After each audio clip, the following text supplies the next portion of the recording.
क्या दीपेश, क्या कैलकुलेट कर रहे हो? सर होम लोन ले रहा हूँ ना, तो उसका ही कैलकुलेट कर रहा अरे था। वाह, घर ले रहे हो मतलब नया घर? जी सर। क्या, कितने का घर है, कितना लोन ले रहे हो? 40 लाख का घर है। 10 लाख का तो जुगाड़ कर लेंगे। 30 लाख का लोन ले रहा हूँ। तो प्रॉब्लम क्या है, 30 लाख का लोन ले रहे हो तो 20 साल का लोन ले लो। और ईएमआई करीब करीब आपकी 27,000 के आसपास आएगी। और अगर थोड़ी ईएमआई कम करनी है तो एक काम करो, 25 ईयर्स का लोन ले लो। तो ईएमआई करीब आपकी 25,000 के आसपास आएगी।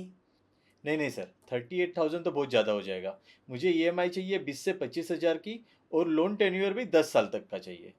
अच्छा, मतलब ईएमआई भी कम हो और आपका लोन का टेन्योर भी कम हो। चलो मैं बताता हूँ तरीका आपको कि आपकी जो ईएमआई है ना, वो करीब 25,000 रुपये की होगी। और आपका लोन भी करीब करीब 10 साल में पूरा निल हो जाएगा। Okay. यदि आप चाहते हैं कि आपके लोन की ईएमआई जो है वो अफोर्डेबल हो, यानी कि जितना आप अफोर्ड कर सकते हैं उतनी रहे, और आपका लोन जो है वो भी जल्दी पूरा हो जाए, तो इसका एक तरीका मैं आपको बताता हूं।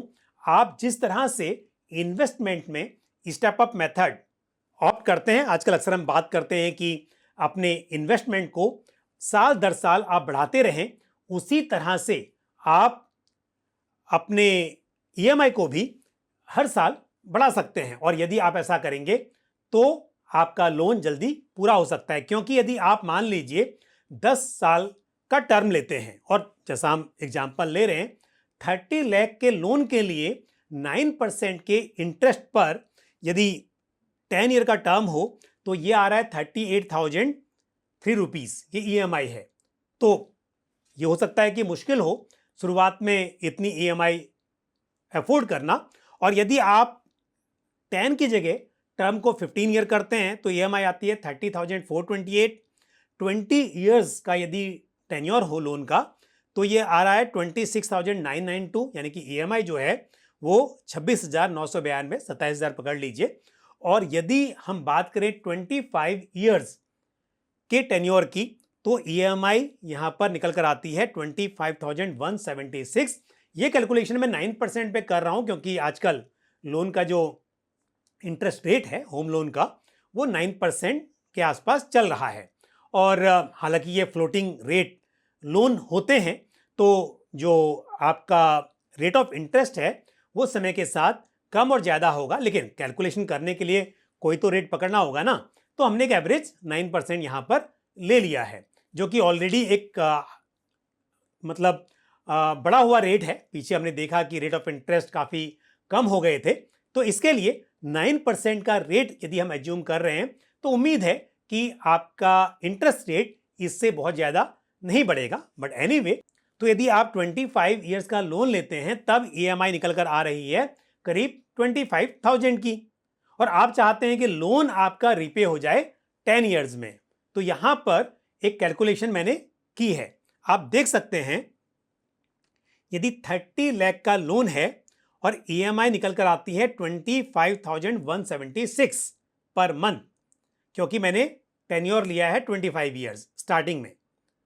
अब 9% का रेट ऑफ इंटरेस्ट, तो यहां पर जो इंटरेस्ट है, क्योंकि आप जब ईएमआई पे करते हैं तो उसमें दो कंपोनेंट होते हैं, प्रिंसिपल और इंटरेस्ट।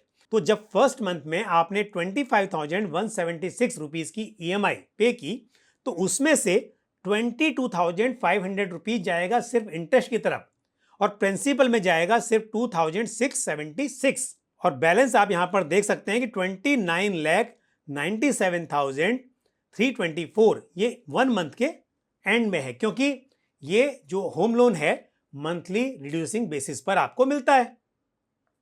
अब मैंने क्या किया, यहां पर 12 मंथ यानी कि 1 साल के लिए ईएमआई सेम रखी, और 12 मंथ के एंड में आप देख सकते हैं, ये पूरी कैलकुलेशन है, आप देख सकते हैं कि हर महीना जो ईएमआई जा रही है उसमें से कितना अमाउंट प्रिंसिपल में कम हो रहा है और कितना अमाउंट एडजस्ट हो रहा है इंटरेस्ट की तरफ। तो 12 मंथ तक ईएमआई भरने के बाद आपका 29,66,530 रुपीज बैलेंस बचा हुआ है। लेकिन क्या किया, एक साल खत्म होने पर 10% से ईएमआई बढ़ा दी, यानी कि पहले जो ईएमआई थी 25,176, अब वो हो जाएगी 27,694।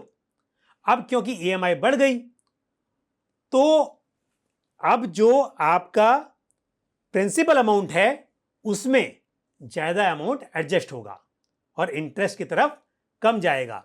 एक तो वैसे भी मंथ आफ्टर मंथ क्योंकि थोड़ा थोड़ा अमाउंट प्रिंसिपल में एडजस्ट हो रहा है, इसके लिए आपका जो प्रिंसिपल अमाउंट है कम होता जा रहा है। और अब क्योंकि आपने ईएमआई बढ़ा दी तो प्रिंसिपल अमाउंट और भी तेजी से कम होता जाएगा, यानी कि आउटस्टैंडिंग अमाउंट जो है वो और भी तेजी से कम होता जाएगा। और ऐसे करके 13th मंथ से लेकर 24th मंथ तक, यानी कि अगले एक साल सेम ईएमआई पे करते रहे।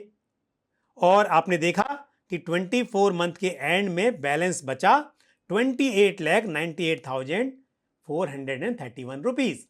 और फिर क्या किया, अब 2 साल खत्म हो गए तो 25th मंथ से ईएमआई फिर से बढ़ा दी 10% से, और अब ईएमआई हो गई 30,463।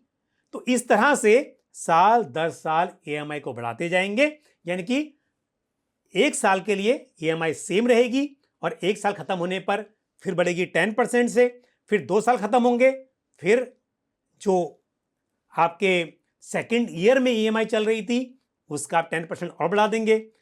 थर्ड ईयर खत्म होगा, अब फोर्थ ईयर में आएंगे तो जो ईएमआई आपकी थर्ड ईयर में थी उस पर आप 10% और बढ़ा देंगे। और ये जब करेंगे तो होगा ये, आप देख सकते हैं पूरी कैलकुलेशन यहां पर मैंने की हुई है। तो यहां पर आप देख सकते हैं कि 122 मंथ्स यानी कि 10 साल 2 महीने में आपका लोन हो जाएगा 0। और एक्चुअली मैं बात कर रहा हूं 10 साल 2 महीने की, लेकिन यहां पर जो 122nd मंथ है वहां पर पूरी ईएमआई आपको नहीं पे करनी है, वहां पर ईएमआई थोड़ी कम रह जाएगी क्योंकि जो आउटस्टैंडिंग है 121 मंथ के एंड में वो बचा है सिर्फ 49,982। तो इसके लिए 122 महीने से भी थोड़ा कम समय में ही आपका लोन एक्चुअली पूरा पे हो रहा है। तो ऐसा नहीं है कि अगर आपकी ईएमआई शुरुआत में छोटी है तो हमेशा छोटी रहेगी, वो समय के साथ आपको बढ़ानी पड़ेगी और ये आपके लिए आसान होगा क्योंकि समय के साथ इनकम का बढ़ना भी करीब करीब तय है।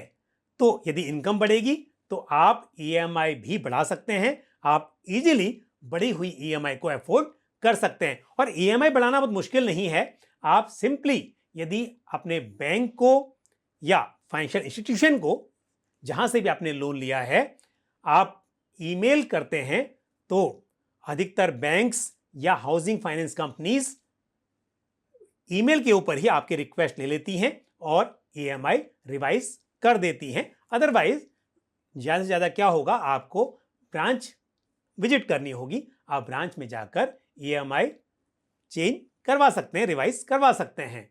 तो यह है एक आसान तरीका कि शुरुआत में ईएमआई का बोझ आपकी जेब पर भारी ना पड़े और साथ ही एक लंबे समय का जो लोन होता है उसकी चिंता भी आपको ना सताए। तो कैसा लगा ये प्लान, आप कमेंट करके मुझे जरूर बताएं। मुझे उम्मीद है ये जानकारी को पसंद आई होगी। वीडियो को अधिक से अधिक शेयर करें ताकि और भी लोगों को अपना लोन प्लान करने में मदद मिल सके। इसी के साथ मुझे दीजिए इजाजत, अगले वीडियो में फिर आपसे मुलाकात होगी। थैंक यू, जय हिंद।